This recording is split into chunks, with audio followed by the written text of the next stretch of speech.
Good morning, everyone. If you just give us a few moments, we are going live as we speak. Give us a few moments and we will be live. If everyone can please mute yourselves, we will begin shortly. Thank you.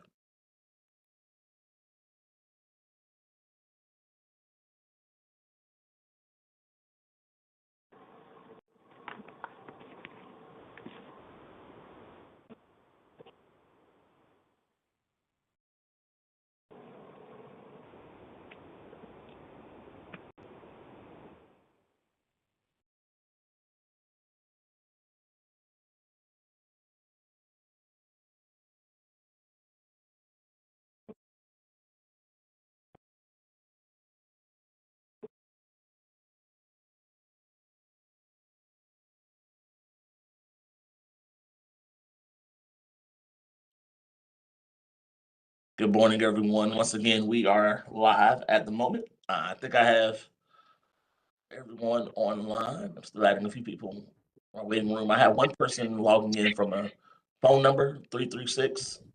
Would you mind identifying yourself for us? Yes, this is Becky Spears. Hey, Becky, thank you so much.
All right, team, if you give us just 2 more minutes, we're going to get started.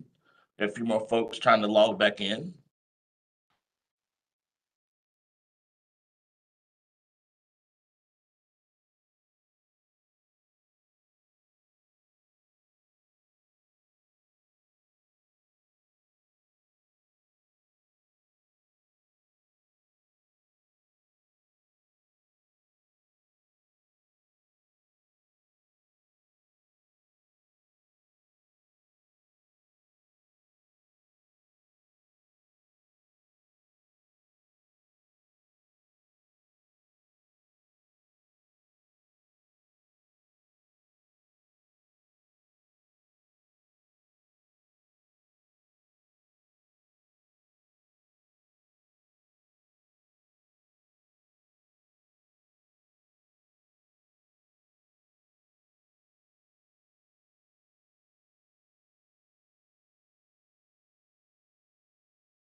Hey, Jerry.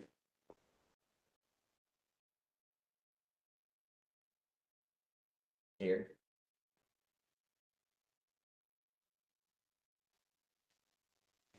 Yeah.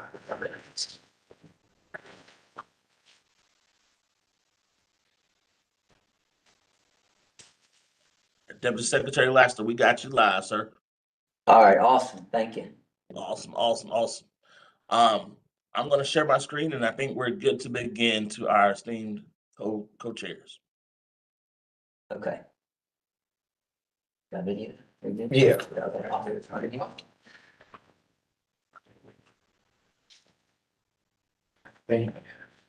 I'm the one that has to make you on the big screen if everybody wants to see you, or if it's already where everybody can see you. Okay, I think you're good now. Okay, awesome. Thank you so much. Yes. All right, good morning, everybody. Hope everybody's doing well. Welcome to this month's meeting of the Governor Task Force on School Safety and Student Welfare, Well-being. We are glad to have you here this morning and glad that Heather can join us as my co-chair this morning for our meeting. We want to just welcome you and thank you again for your participation on the task force.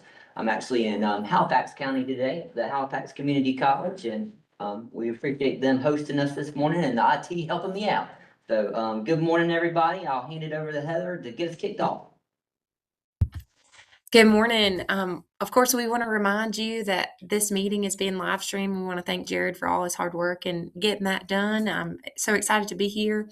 For those of you that are full-time at a school like I am, we are sensing the end of the school year. We have 9 days left here in Haywood County, and I teach at a middle school, so it smells like summer, if you know what I mean, with this hot weather in our middle schoolers. But they are wonderful, and they are working so hard to get ready for the end of grade tests that we will be taking tomorrow. So I want to remind you of what we did during our last meeting, which was in person in March. And during that last meeting, we heard from NCDPI on their AI guidance for schools. And we also heard from the staff of the Governor's AI Council. And there was a lot of good discussion. So some of the things that we pointed out, and we appreciate feedback so much here, some of the things that we talked about that worked well in those small group discussions was the AI presentations were informative and relevant and well aligned with the council's work. The subcommittees were generally productive with informative presentations, good questions, and debate. And the meeting logistics, of course, supported the focused learning. So the breaks, the printed materials, closed session, review of previous meetings, and overall organization and professionalism. And of course, I think all of us are professional and work with children and work with adults, and we appreciate the feedback of what we could do better. And that would be to revisit the goals of subcommittees, to refocus the discussion, bring it back in, and then consider having the subcommittees share out their work so we could have full group alignment. And so we really, truly appreciate that feedback and being able to engage with members in the best way possible.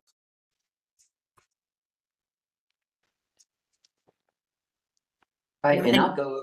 Okay, sorry, Heather. You're good. I think Billy's going to work on the outcomes for this meeting.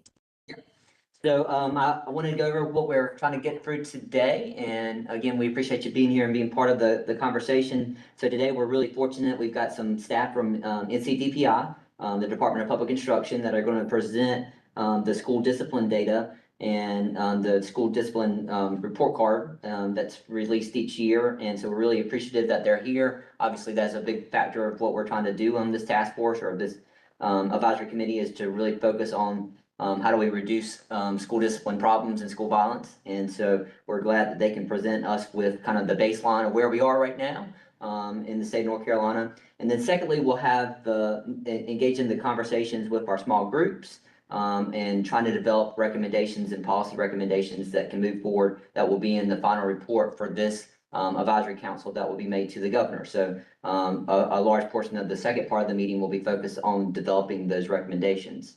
So the agenda itself for today's meeting, of course, we'll have the welcome, which we're doing right now. And then we'll move into a presentation from the governor's staff that's going to present the governor's budget, priorities as far as, school safety and education as a whole. And then we'll have the NCDPI, presentation that I was just, mentioning about, school violence, data. And then we will have our small group conversations. And then after that, we'll report out from those small groups. So when you're in your small groups today, just remember that we need one person that's gonna report out. That could be the facilitator, it could be, one of the other people in your committee that would like to report out. We'll report out to the whole group about the recommendations that you guys have come up with. And then after that report out, we'll close the meeting up. Hand it back over to Heather. So, of course, we always want to remind you about the conflict of interest that you can see here on the slide. And we, of course, want to remind you as a group and the public about how you can submit public comment on our website. So just always be aware of that. And I think Billy is going to be introducing our next speaker. Yep. So I'm really pleased to get to introduce Amber Harris, who is with the governor's office, and she's going to go over the governor's budget priorities for the 2026 budget that he just recently released. And we're really pleased that she could join us because obviously what's in the governor's budget, I always tell people the budget is the biggest policy document that anybody gets to do. And so we're really glad that she could join us to kind of talk about what those priorities are. So Amber, I'll hand it over to you. Thank you.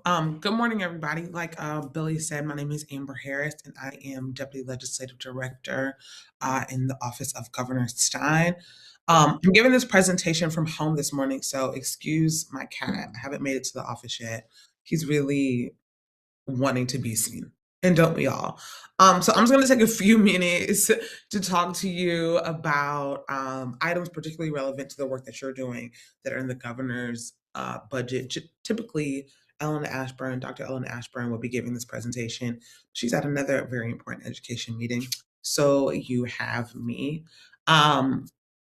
So like Billy said, governor's budget came out in last month, like late April last month, and it really is a statement of his priorities. Right now, we're at the middle, I would say, hopefully, of the legislative session, and legislators have announced they have a framework for a budget, but we haven't seen a full budget rollout yet.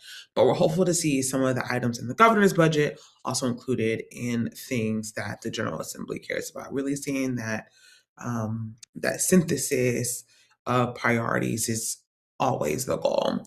So there is an increase in the governor's budget to the number of school health personnel. That's $32.1 million recurring.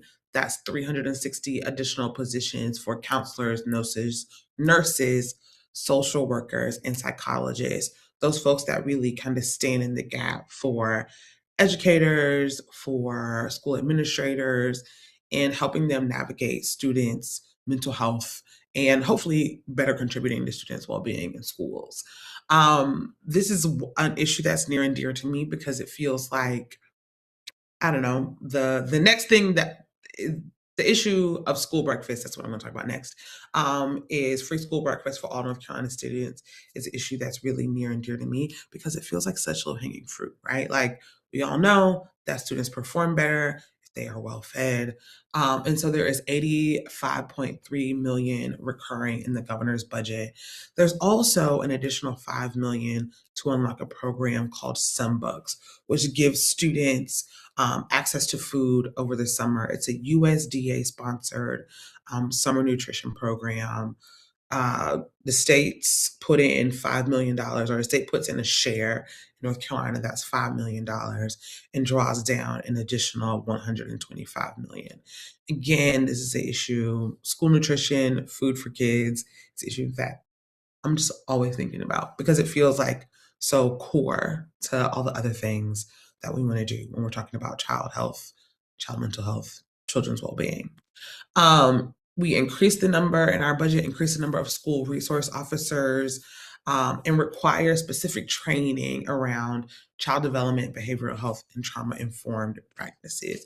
So we want to be sure that SROs who are entering schools have some knowledge, some understanding about children's mental health, that the way they have been policed in previous careers or in other positions is not exactly the same as what they should be doing in the school. This is another big one, a really important one. Increases investment. The governor's budget increases investment in school repair and renovation funds, and school safety grants. So this is $115 million non-recurring. That means it's a kind of one-time pot of money into the school renovation and school repair fund. And school districts use these funds on school safety, can use these funds on school safety infrastructure. So again, however schools see fit, however public school units see fit to make their actual school facilities safer, the governor has funding in his budget to do these things. And also 20 million non-recurring. So again, that one-time pot of money for school safety grants through the Center for Safety Schools. There is about $500,000 to support a behavioral threat assessment management system. So this is also would go through the Center for Safer Schools that would identify and monitor threats in school district reports. That they already do some of that work, but this budget item, this investment is intended to really beef up that work that schools can do. There is obviously, of course, sort of like capping all this out, an increase in teacher pay to support recruitment and retention. Obviously, we know like teachers are core to what happens in the school, and keeping them I'm not gonna say keeping them safe, keeping them paid, but like keeping them is critical to like a successful education system, critical to student success in schools. So the governor really invests in teacher pay in his budget, increasing teacher pay by 11%, restoring master's pay, and eliminating this like plateau that teachers land at when they've been teaching for about 15 or 25 years. That makes it harder for them to really elevate, increase their pay, grow in their careers. And the governor said from the beginning, like since his election, that he wants North Carolina to have the highest teacher pay in the Southeast. And so these investments that I just talked about in terms of teacher pay for recruitment and retention really get at that. That's my update. I went very fast. It's also Monday morning at 9 a.m. Y'all are wild for this, but I am happy.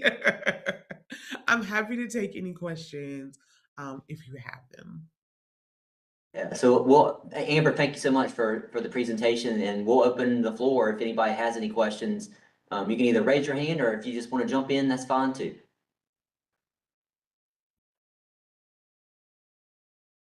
I had a question about the allocation for the Center for Safer Schools with threat assessment. Is that funding, like, is it for them to hire additional positions? Is it money that's going to be made available in grant form to schools to acquire additional staffing to support BTAM, or is it more just to acquire their staff to do more of this data monitoring?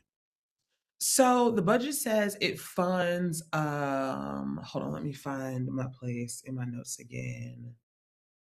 It funds a case management platform. So to me, that feels like software, but I'm not sure. I can confirm that and get back to you. That sounds like software. Thank you. Thank you for that clarification. Other questions? Anybody have any other questions?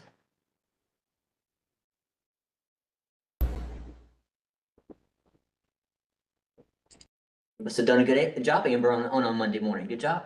Thank you for having me. I appreciate it.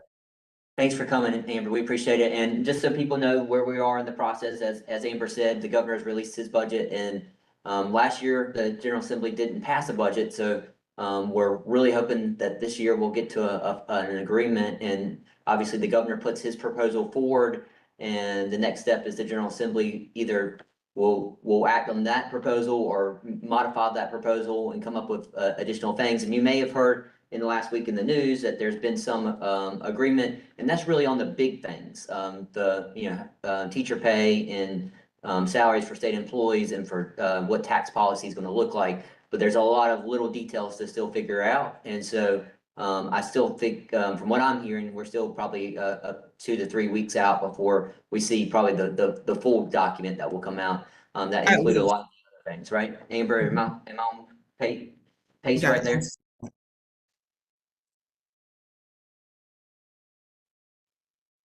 All right, well, thank you, Amber, for joining, and I'll turn it back over to Heather for the next introduction.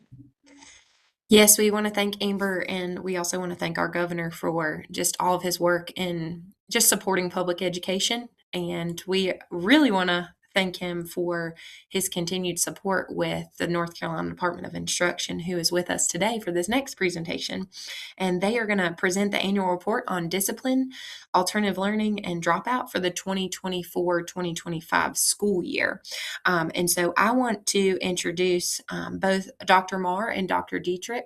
Dr. Marr had mentioned earlier, he is all over the place, and he is going to have to not drop out, but oh my goodness, I said drop out because this is on the presentation, but he's going to have to step out around 10 o'clock, but Dr. Dietrich is going to continue and will be able to answer any questions. So there will be plenty of questions after the presentation. And I do want to explain that this data is relevant to the committee's work because we are considering discipline trends in our policy recommendations for school safety and student well-being. So I will hand it over to Dr. Marr and Dr. Dietrich as they share with us their annual report. Thank you guys for being here. All right. Thank you, Heather. I think Dr. Dietrich is going to kick us off. Good morning. Just this report we are very glad to bring to you. This is a report that we brought to the board, I believe, back in February. And this report will have 6 different sections to it. A report on school crime and violence, corporal punishment, reassignments for disciplinary actions, suspensions and expulsions, alternative learning placements, and on dropout rates. All of this are reports that we have to turn in as required by law that you see quoted below. Next slide, please.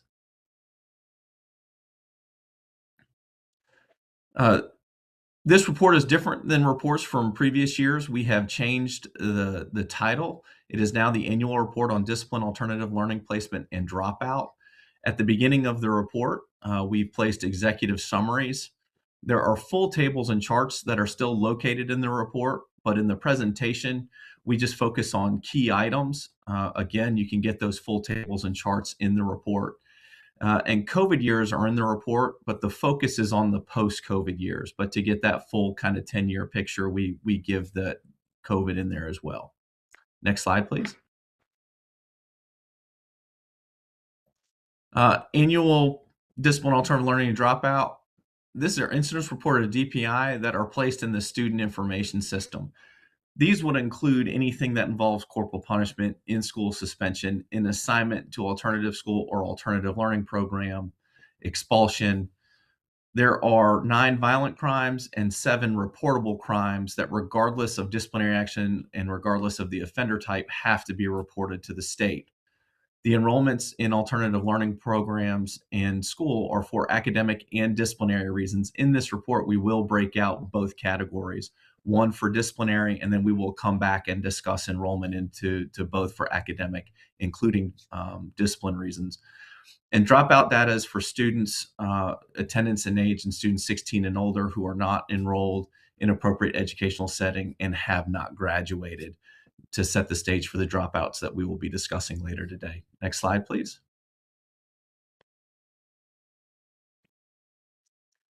Remember that the purpose of this is to provide aggregated and disaggregated summary data of PSU's reported incidents. This is to allow for comparative analysis of student discipline and dropout outcomes. There is an important difference between a number count versus a rate. A number is the number of instances that something occurs, and rates are a more accurate way to make comparisons across student populations across time.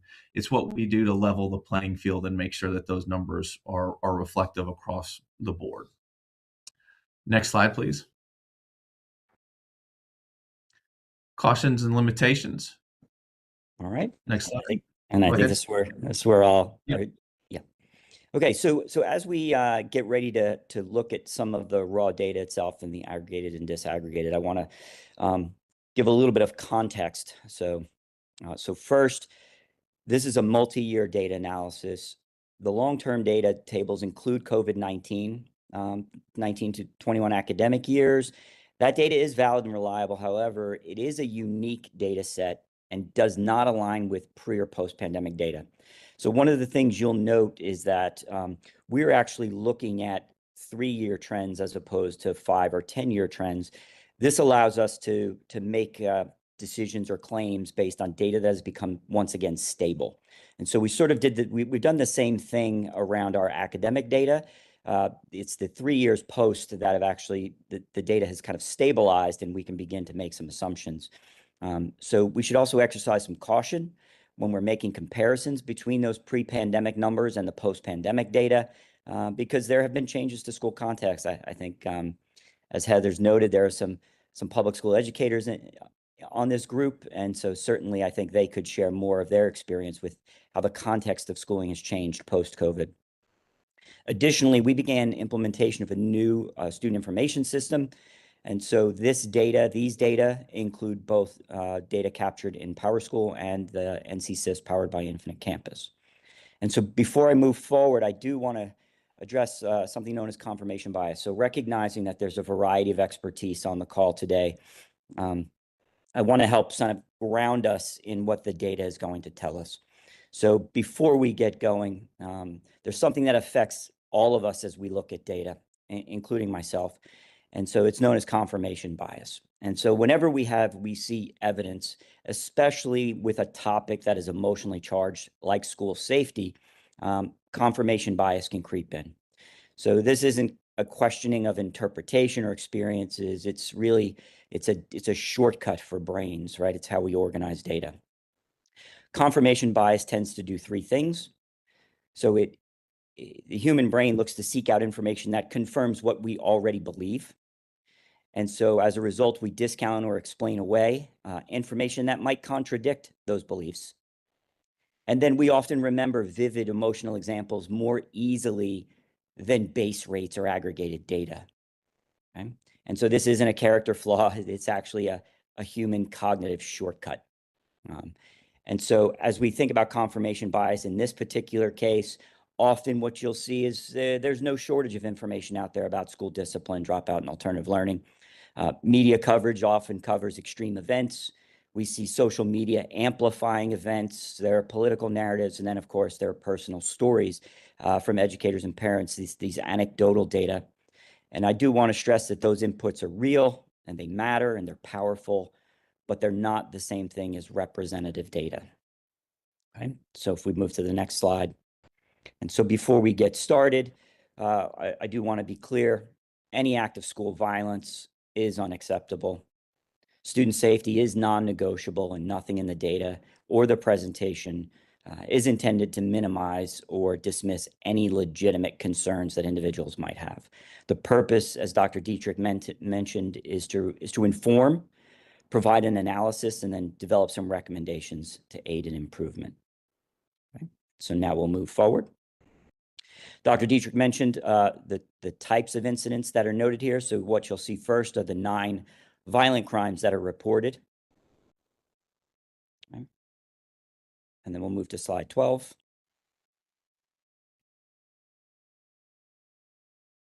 And there are 7 reportable crimes. Okay. Again, you'll note these are all listed within general statute as well. Okay. And so on to 13. So let's take the full picture into view. And so first I will note, yes, there were 11,470 total acts of violent and reportable crimes statewide.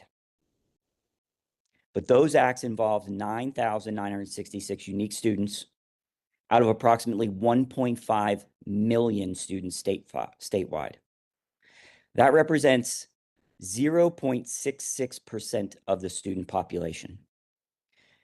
So what that tells us is that more than 99% of students were not involved in any violent or reportable offense during the school year. It also means that the data describe a concentration and not a system-wide pattern. And when we look across schools, what you will note is that most report few or zero incidents.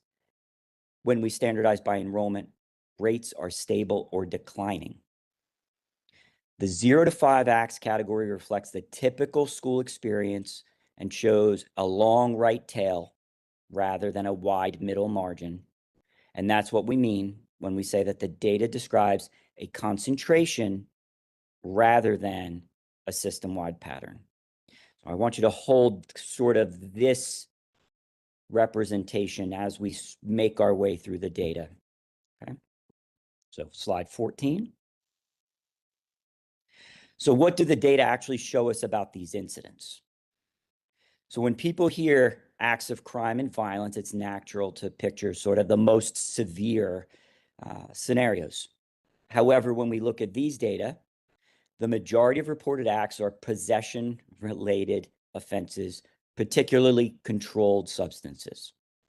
So by contrast, violent crimes account for a very small share of all reported incidents, with a statewide rate of 0.196 violent crimes per 1,000 students.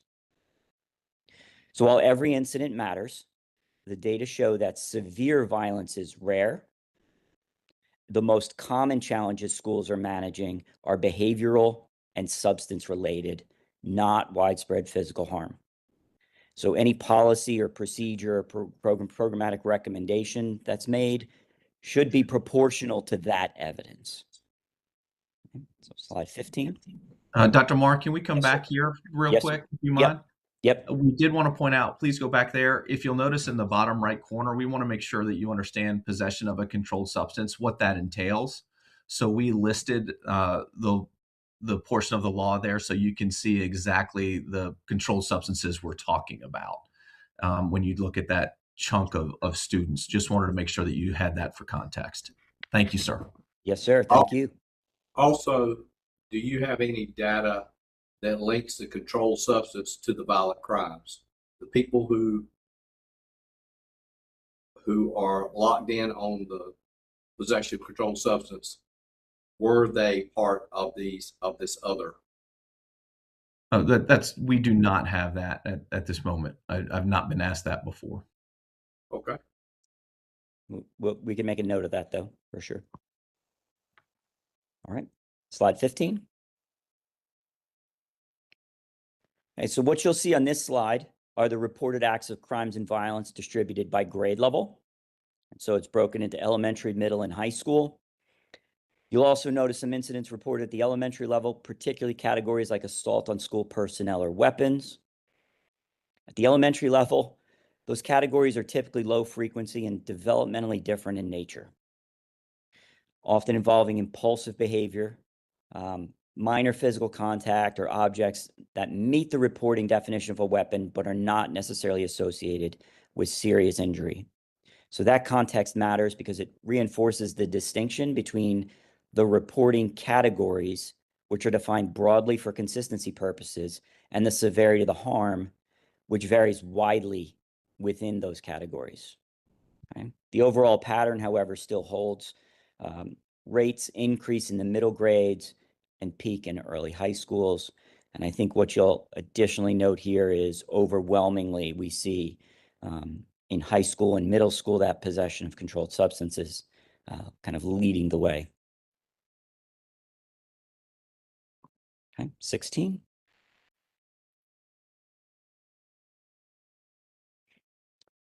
Okay, so this slide includes acts of crime and violence by subgroup. And so the slide shows the rates by subgroup, and across these data, the same subgroups appear at higher rates, including students with disabilities, Black students, economically disadvantaged students, and male students. We do want to be clear that these are descriptive Dr. Moore, patterns. Yep. They're looking at the elementary, middle, and high school grades. Oh, sorry. That's okay, sir. I just want to make sure you were aware. No, I was not. I actually was looking at my notes, but not here. Okay, yeah. So additionally, what you'll find here, acts of violent and reportable crimes by grade level. What you'll note is the rate is highest in in 8th grade, so late middle school, and then early high school. All right, and now we can move to the next one. Sorry. All right, yep. So coming back to our table here, so this is rates by student subgroup, and again, what you'll note as I mentioned, some subgroups, the same subgroups appear at higher rates, including students with disabilities, Black students, economically disadvantaged, and male students. So these, of course, are descriptive patterns. We think that's important to note. And the same pattern will show up across multiple education outcomes, including attendance, course and test performance, dropout rates. So this isn't just a discipline issue per se. So it tells us that discipline isn't a standalone issue. And as we think about addressing discipline, we also need to connect that to attendance, behavior, academic supports, and student services. What's equally important here is the direction of change. And so I'll draw your attention to the right, where you'll see the 1 and 2 year rate changes for students across categories and across all the same subgroups. The rates have declined over the past 2 years, and in most cases by double digits. So that is an important piece of data to note. So the picture of persistent disparities, this is a picture of persistent disparities, but it's also does represent some meaningful progress as we see it. And so if we focus only on the levels, we sort of miss the progress that has been occurred, and both really matter if we're going to respond effectively to our issue. Okay. So slide 17. Yes, sir. The Let's go back to reportable 16. crimes, are you only capturing what is being charged? Or are these when a SRO comes encounter with a student who has communicated a threat, they bring them to the office, they get with the principal, they get with mom and dad and chit and chat, and he goes back to the room? Is that a reportable crime as communicating threats? Or is it only, are you only capturing he communicated a threat, we took him to the office, and he's actually charged either by juvenile petition or by criminal charge of communicating threats? We are capturing any incident that occurs that has been verified by the school and turned in as an incident, discipline incident. There could have been an SRO involved. There might not have been, depending on each scenario and each individual case-by-case basis. It still has to be reported whether an SRO is involved or not. Thank you. Yes, sir. Okay. And as I mentioned in the state board, I get the joy of taking over at the fun part of corporal punishment and am able to give, if I could have the next slide, please, the positive news of that for the 7th consecutive year, there are 0 uses of corporal punishment reported across the state of North Carolina. Next, please. Now, what we're talking about now will be reassignments for disciplinary action. This includes in-school suspension and alternative learning placement. We mentioned a little earlier in the presentation about alternative learning placement for academic reasons. That will be later in the presentation because it is included in the report, but this is the sole focus is on due to discipline-related incidents. So one of the key metrics that I think is very important to report is really that first bullet point, that 80.5% of PSUs had rates below the state rate. There was a decrease when you look from year to year than the previous academic year. And when you look at the top 5 sex subgroups, you see that males, Black, 2 or more races, and economically disadvantaged, and student with disabilities were all above the state rate. Next slide, please.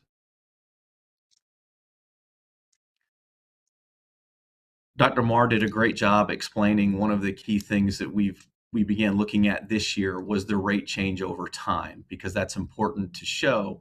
And what you see for those groups that were above the state rate, you see decreases over that 1 and 2 year period to show that we are making progress. Even though they are above the state rate, you can see decreases over time, in most cases, double digits.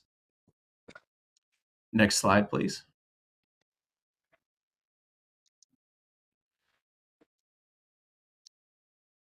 when Dr. Marsh showed the previous slide looking at grade level, when they had the issues with the incidents and the violent crimes and reportable offenses, you saw elementary and then a little bit in middle, and then high school was the highest. I believe typically that's what one would expect to see.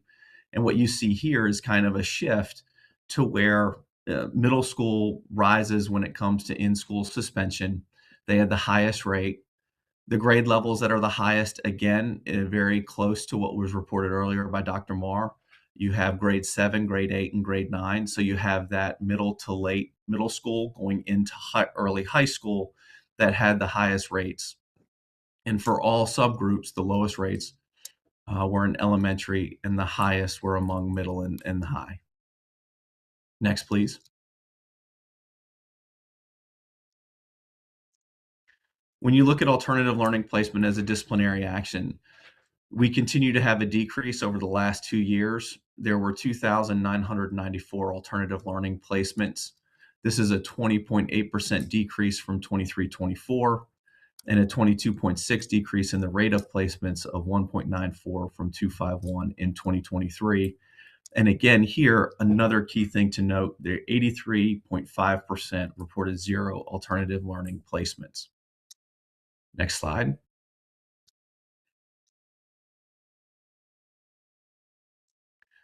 Here again, when you look at alternative learning placement as a disciplinary action, you see the highest rates per 1,000 students were Black students, Native American Pacific Islanders, students with disabilities, economically disadvantaged students, and males.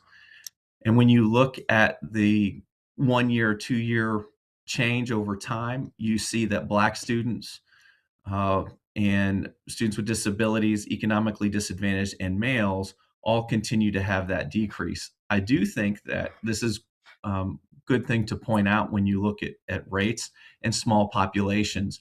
You see Native Hawaiian and Pacific Islander students, a rate of 130.7 1 year and 40.7 2 year. But if you look at that population is less than 10 students. So anytime that you have a shift, positive or negative, one way of the spectrum or the other, you're going to get those large changes in rates just due to the population size. Next slide, please. In here again, alternative learning placement disciplinary action.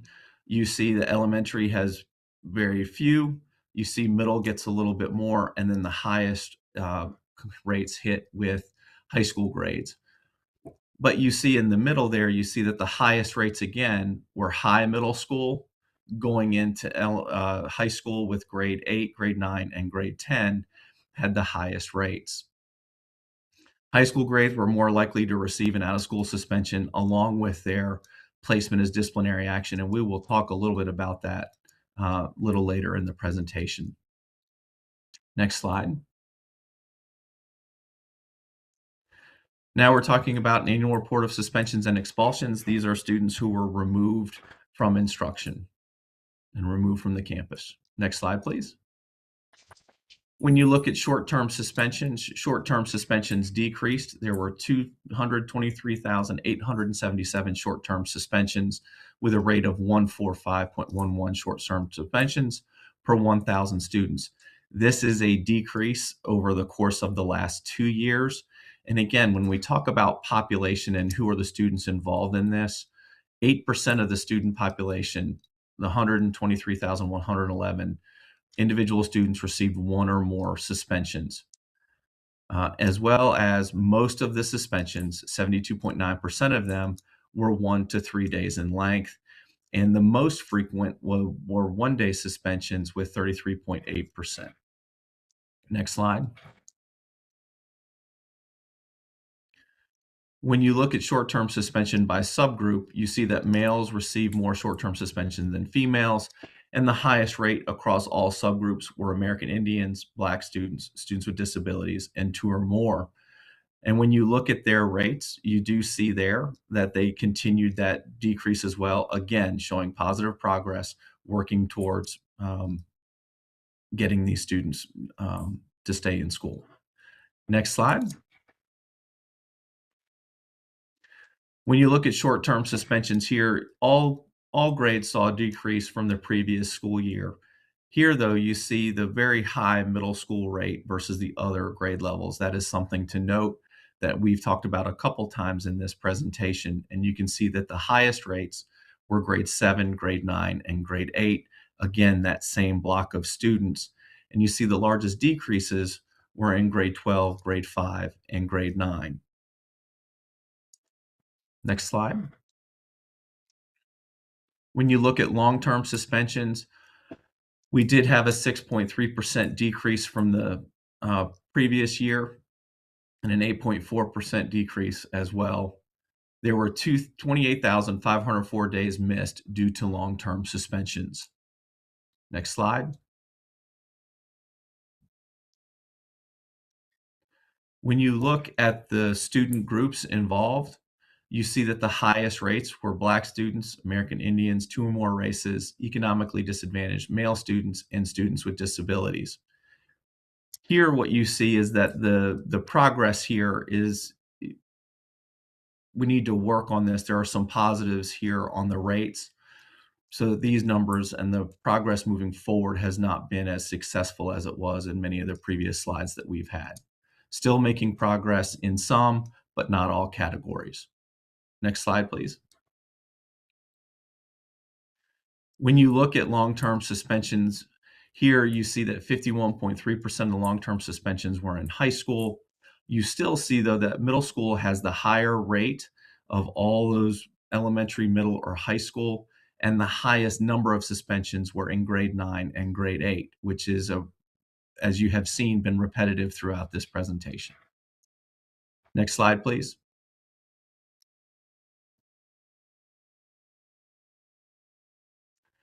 When you look at long-term removals from homeschool, I want to make sure that folks understand kind of what they're looking at here. There are 2 things that can happen to a student. They go to alternative learning placement in lieu of a long-term suspension, or they are long-term suspended. What this does is it looks at both those and kind of puts them together so that you see, instead of them split out as you have previously, this looks at the total body of long-term removals from the homeschool. So it's looking at they are no longer at the homeschool, whether they are placed in alternative learning or they are long-term suspended. And what you can see here, when you look at that larger, broader picture, that the removals increased by 10.3%. It is worth noting, though, I do like to note, even though that number is bigger, that you see a majority of those are alternative learning placements instead of long-term suspension. So they are still receiving academic services at the long-term, at the alternative learning placement. Next slide, please. When you look at expulsions, they did have a slight increase. They went from 34 in 24-25 versus 30 from the previous year. Even though this is a slight increase, they are still extremely rare. Next slide. Can I add one comment to that very quickly? I know sometimes this comes up as a question about expulsions in particular. We actually I did a little bit of extra digging into this data, and one of the things I would note is it's highly idiosyncratic. We can't predict from one year to the next the number of expulsions that might occur, nor can we predict where those might occur. And so I just want to caveat these data with that. 34 students is an extremely small number when you look at it within the context of 1.5 million.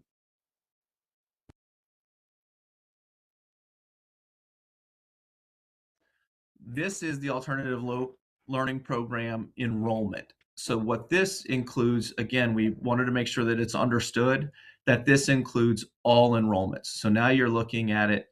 Next slide, please. Be a better explanation. So here, what you're looking at, the key thing I like to point out here is if you look in that bottom left corner, what you will see is, I believe sometimes alternative learning programs get a somewhat negative connotation that only people who get in trouble end up going to alternative learning placement.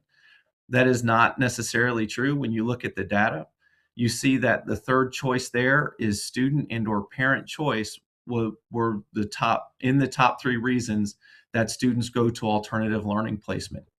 You also see that there's a 13.1% decrease from 23-24 and a 21.8% decrease from 22-23.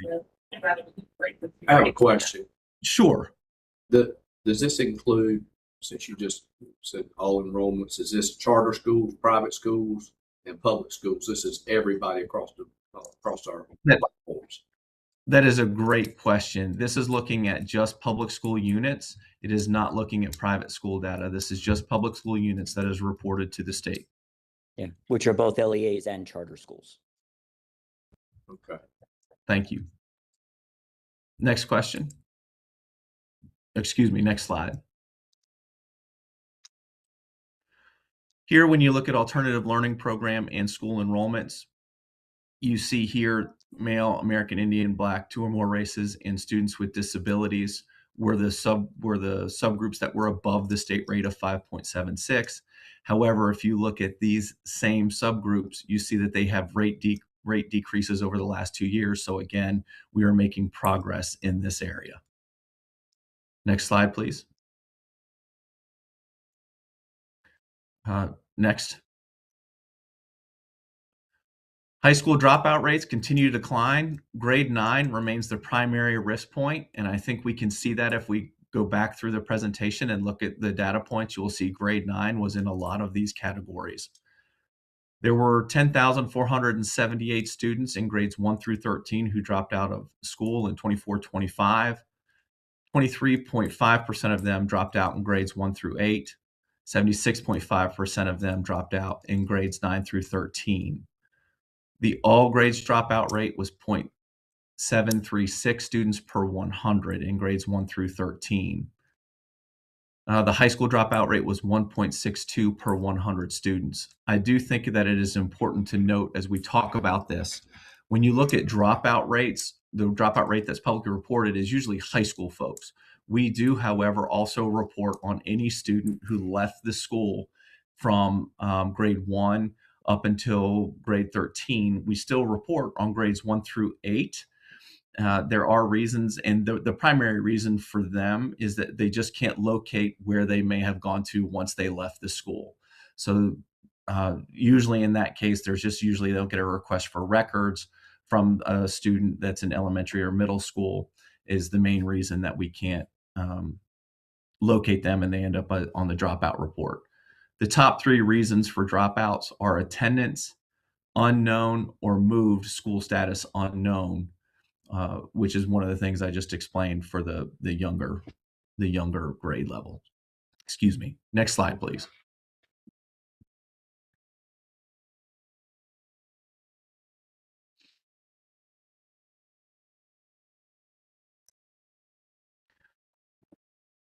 When you look at the dropouts by grade level, what you see is a decrease in high school dropout rate over the last 2 years. You see increase at elementary and middle grades.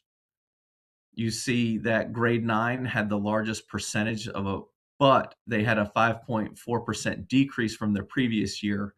That was the largest decrease in all grade levels. So where we have talked about some incidents in discipline with 9th grade, you see that they are making a concerted effort. The PSUs are making a concerted effort to get them back and keep them in school.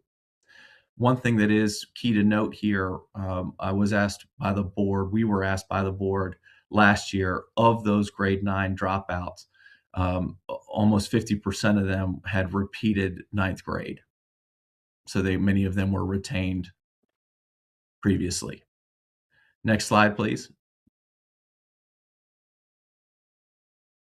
And if you look at the highest subgroups, all percentages, you see that the students with disabilities, males, Hispanic, Black, and white, and the high school percentages, grade 9 through 12, they are also the highest there.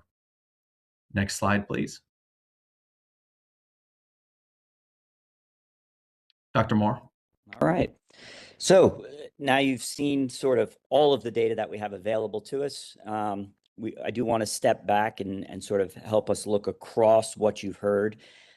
So one, there are 3 trends that we would note for you, right? So first is that this is really a minimal number of students who are involved. I mentioned earlier, it's less than 1% of 1.5 million students who have committed acts of violent crime and reportable offenses. Less than 13% of our pre-K through grade 13 students received any type of reportable consequence. We have seen consistent improvements over time. So again, decreases in reports, suspensions, long and short term, as well as dropouts and alternative learning. And for many of the subgroups, we've seen a decrease over the last 2 years. There are consistent trends that you should note, and that is the highest subgroups in both number and rate continue to be the same across the categories: male students, Black students, 2 or more races, economically disadvantaged students, students with disabilities. Of course, some of our most challenging areas include grades 6, 7, 8, and 9. And then we see that grade 9 in high school tends to remain as our primary risk point. Higher rates or numbers of suspensions and acts of violence and dropouts. So again, descriptive patterns that we see across all of these different grade levels, grade 9 being our key transition point. So when we look at these data together, it's not a system in disorder. It's a picture of concentration, and it's concentrated in specific grades, key transition years, and among students who are already facing multiple overlapping challenges. So we think about that as we move forward.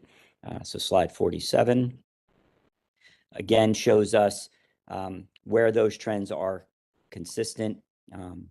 And this is the controlled substances. And so if the controlled substances, again, showing us the greatest rate.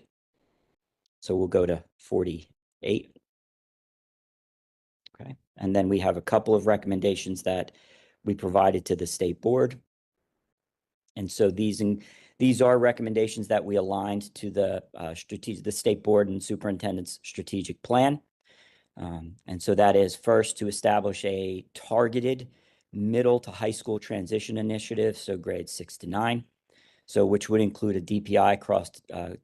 launch a DPI cross division and PSU initiative focused on grades 6 through 9, which would prioritize our tiered behavioral and academic interventions, early warning indicators, so an opportunity to put early warning into our SIS and other places, and then encouraging our public schools to align their MTSS, PBIS, if you don't know all these, multi-tiered systems of support, positive behavior intervention supports or strategies, I don't remember what the S is, and dropout prevention, specifically for grade 6 to 9. And then with some outcomes related to earlier identification, reduced reliance on exclusionary discipline, as we noted, and then continue the grade 9 decline in dropout and discipline. Next slide. Additionally, we're looking to expand our annual reporting to include some advanced analyses and continued monitoring. So as Dr. Dietrich mentioned, this was really the first year of a partnership between my office and Dr. Dietrich's office. And so we're continuing to do data analysis. We have plans for additional analyses in the coming year. And so this looking at ways in which we can collect better data, improve our quality, consistency in reporting, and then again, earlier identification, and then some targeted interventions, which we think is really necessary. Okay. And next. All right. All right. And Dr. Dietrich, I think you have this one.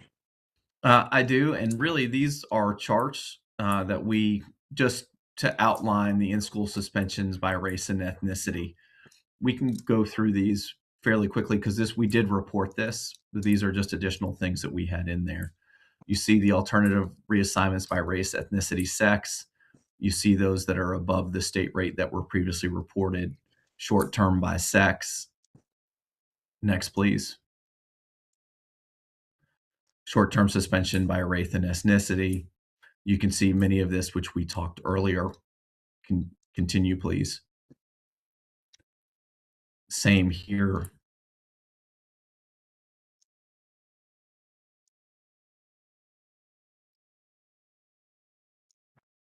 Please continue.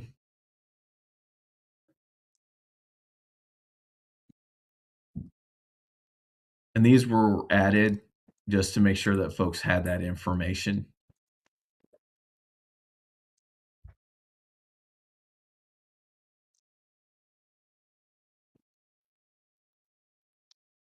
And that is the last slide. Do you have any, I apologize for going through those. Those were just visual formats of what we've already reported. So if you have any questions, we'd be glad to hear them, please. Yeah, we'll open the floor for the questions. I got one to start out with. So do we have a directory still of alternative learning programs that are available across the state? And do we know if every school district offers an alternative learning program? Yes, there is a directory. And I'll have to get back and make sure we get the right answer, but I don't believe Rob, that's right? I don't believe every district or school has one, but yes, we do have a directory. No, I do not believe that every district or school has one. And I guess, so the second part of that question, it looked like that most kids were still getting the option for an alternative placement if they had been long-term suspended. Do we know the percentage of the kids that were not getting an alternative learning program option? Was that even available to them, or do we know why they weren't taking up that possibility of taking the alternative learning program instead of being just out of school long-term? I think that when you look at this, I do not know the specifics to that. I think discipline is having been a former high school principal, every incident is different. Every incident will require maybe an alternative learning placement, maybe the act itself, there was straight to long-term suspension. I think we can look into that data. However, I just want to remind everybody that these are case-by-case bases. Every situation is different when they determine what the best outcome is for that student. Yeah, and I just asked the question because I'm in juvenile justice, and I see that the vast majority of the kids that end up getting committed to one of our facilities are already long-term suspended at the time they get in trouble. And because they weren't in any structured programming or structured supervision at all, they end up going out and doing more bad behavior instead of doing, improving behavior. And so we're just trying to figure out how do we fill that gap with those kids that are long-term suspended. That small percentage that you're talking about are the ones that end up in our system.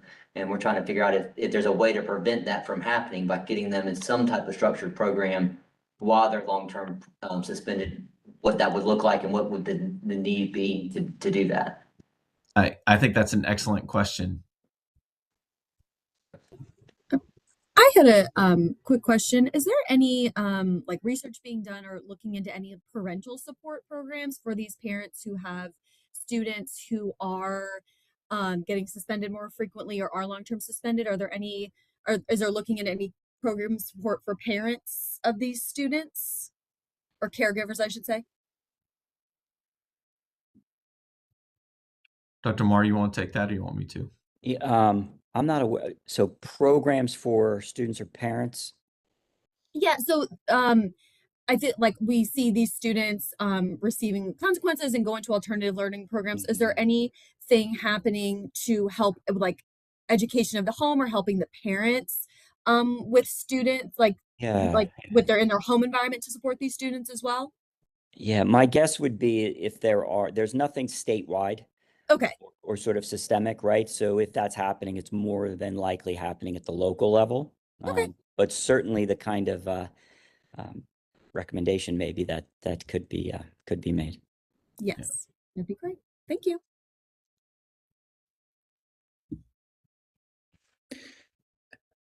I have a question.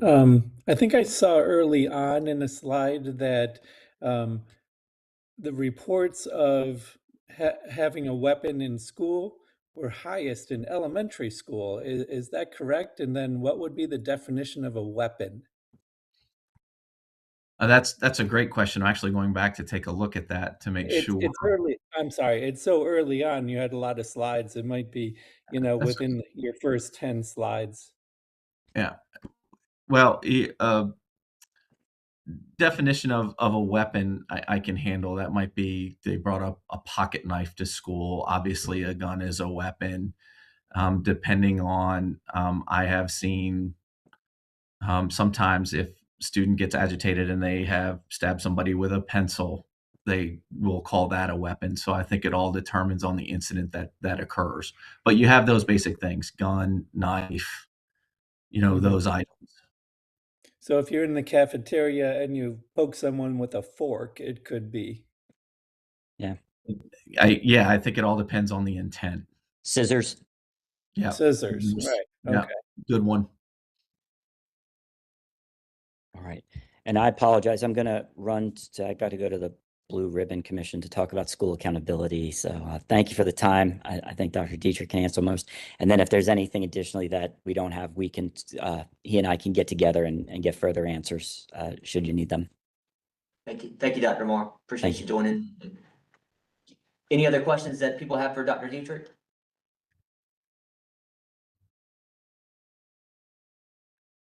And I can't really see hands raised, so just jump in.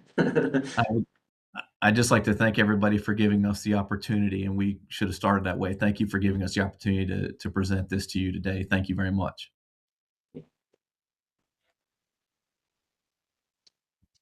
If I don't see any other questions, we appreciate you so much for coming today, Dr. Dietrich, and thank you for the work that you guys do each and every day to get this information out to us. And it's much easier to make informed decisions with the information. So thank you for providing it to us today. Yes, sir. All right, Heather, I'm going to hand it over to you. Sounds great. So we are going to take everything from what we've heard today and we are going to head into our small groups. But I want to remind you of some of those directions. So you each received an email. And I also know that there's a link in your Google Calendar invite for your small group. So if you don't have the email, you can always go to your Google Calendar invite or whatever platform you use, and you can join the small group link from there after all the directions are finished. Members of the public, if you're watching and you would like to observe the small group, you may also use the links to join the small groups. And then at the end of the small groups, we are going to come back to this main group link, which is also in your calendar as well.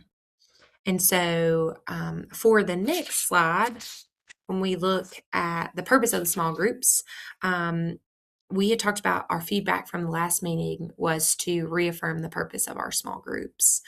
We are working in these small groups, of course, to learn about that specific area. And so for example, mine's physical well-being, and make a policy recommendation for our final March 2027 report to the governor. Okay, and so we're taking all this information that we have received and we're kind of going back and reaffirming the purpose of our small groups. Today, we will present 2 to 3 potential policy recommendations on your topic area. And so in your group, you're going to have your facilitator who will guide you through a process in which you will provide feedback and edits for those policy recommendations. And we all have the policy recommendation draft if you want to look at them. And then after the small group time, we are going to come back together and share out. So remember, we want to select that person to come back together to do that. It looks like, based on our timing, we should be able to come back together by 11:15 to get maybe even 11:10, depending on when we get in our groups, to have that hour of work time, and then we can come back and share out. So before we leave for our small groups, if you have any questions, I know Jared's going to hang out on here for a little bit to help people get to their groups, but everyone else, if you will go to your link provided either through email from Elena or on your Google invite to get into your small groups, we will come back together at 11:15 to share out.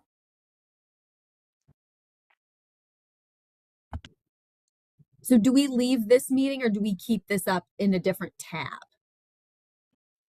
You can feel free to leave this meeting if you would like, and Okay. back and join it again.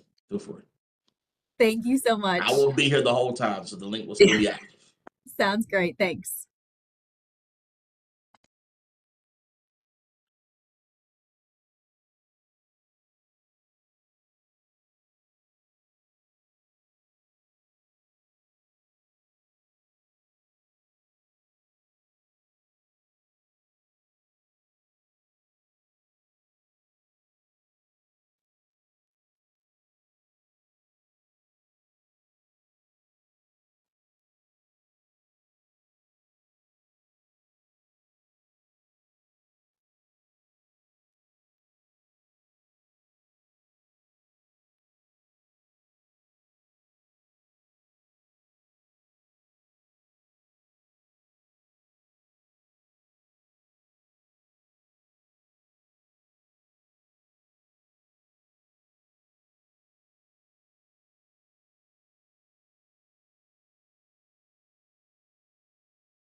Hey, do you have I don't have my link for the small group. Alright.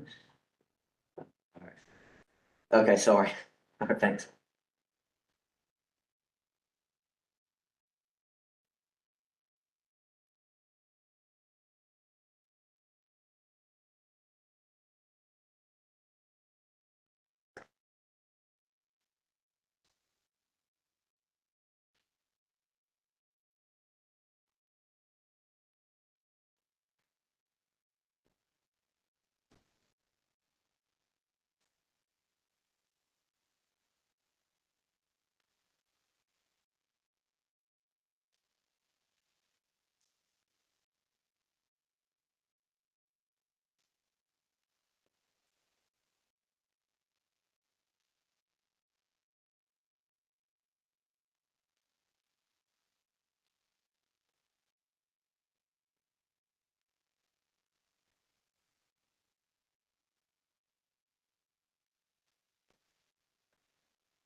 Deputy Secretary, can you make sure that your line is muted, sir?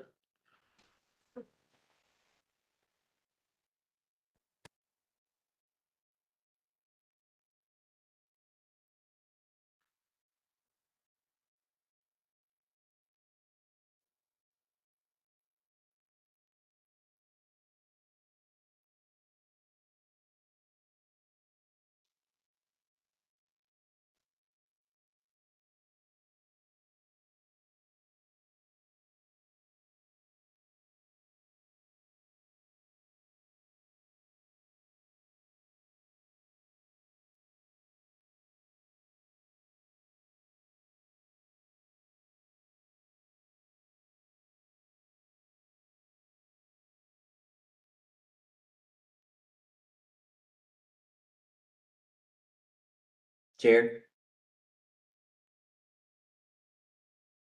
Yes, sir. were you trying to get me? Yeah, I want to make sure that you were muted because we're still live. So make sure that you were muted. Okay, thanks. All right. Should have an email. Okay, thanks.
back. Welcome back to those of you who are back with us. Welcome back. We'll start back promptly at 11:10. So we got about 2 minutes or so.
All right, welcome back to those of you who are back. We're going to give another minute or so for folks to rejoin us again. Chair Laster will give folks maybe another 2-3 minutes. So, Sounds good. right, I'm going to continue to be muted.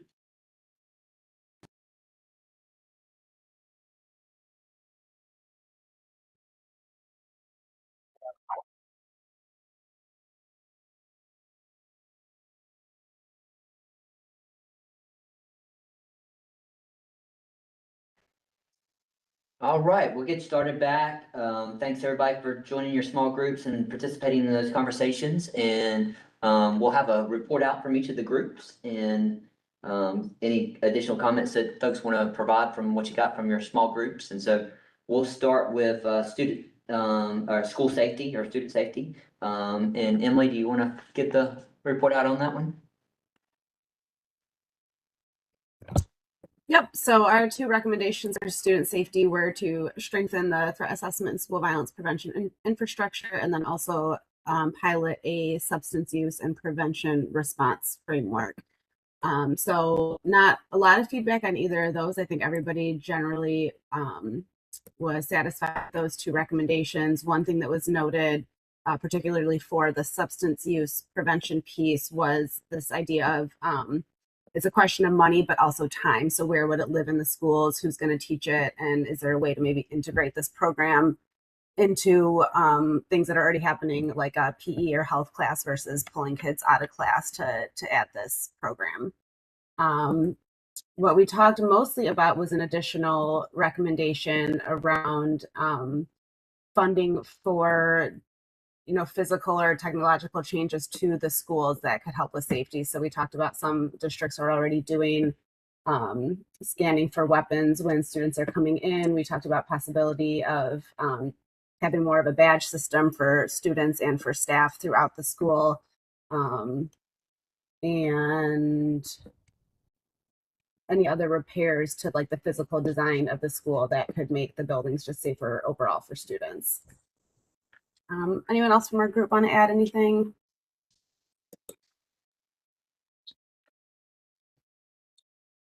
I think you covered it pretty well, and we talked about upping some of the different grants for those for SROs for the improvement. So, all right, any questions that anybody has for the school safety group? All right, I will pass it off to student well-being, and Brandy, I don't know if y'all got a speaker or if that's going to be you. I will jump in. So we had a very small but mighty group today. So again, I just want to thank all of the members in this forum for just the discussion. It was very robust and we had like 30 seconds before we were able to join back in. But we had 3 recommendations that we were discussing today. The first one was develop a statewide student well-being survey that can supplement the youth risk behavior survey. We also had a recommendation about meeting standards for school personnel, school health personnel. And then our last recommendation was tied to creating a best practice guide for public school units on screen time. And so again, very robust conversation. A lot of the conversation circled around funding, the need for funding, especially when we talked about the school personnel and the allotments. But then we also talked about the survey, about how we need the survey to be not just in urban areas, but in rural areas, and how some of these districts just don't get utilized or don't get heard in a rural area.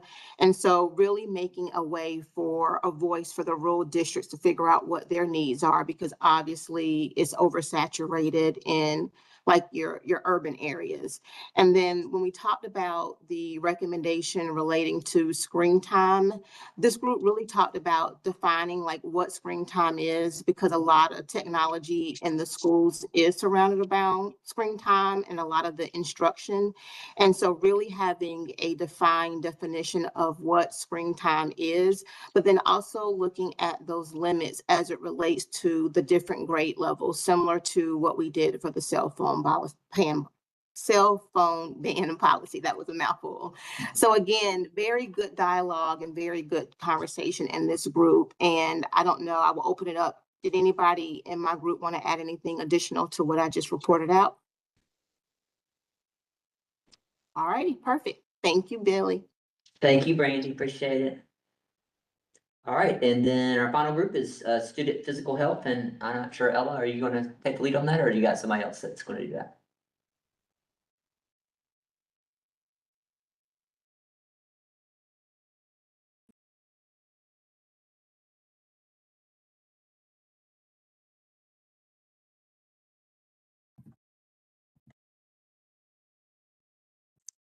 Sorry, I thought you said Ellen. No, So it's the not. first, the first recommendation was to align school structures with student health needs.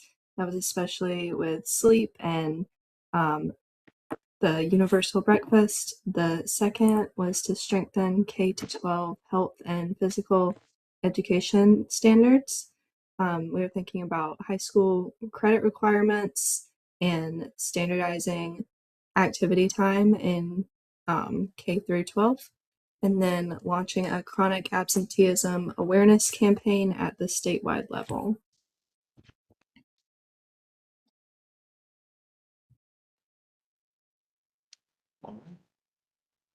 Perfect. Thank you so much.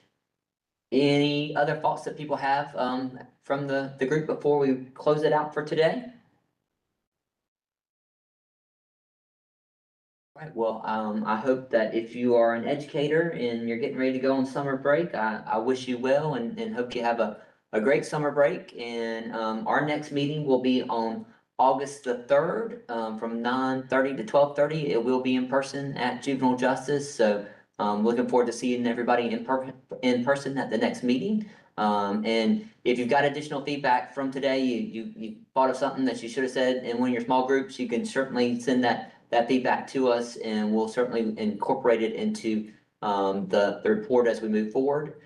We appreciate everybody's time today. We know that you're busy people, so we appreciate you being here, and I will officially close out the meeting. Y'all have a great one.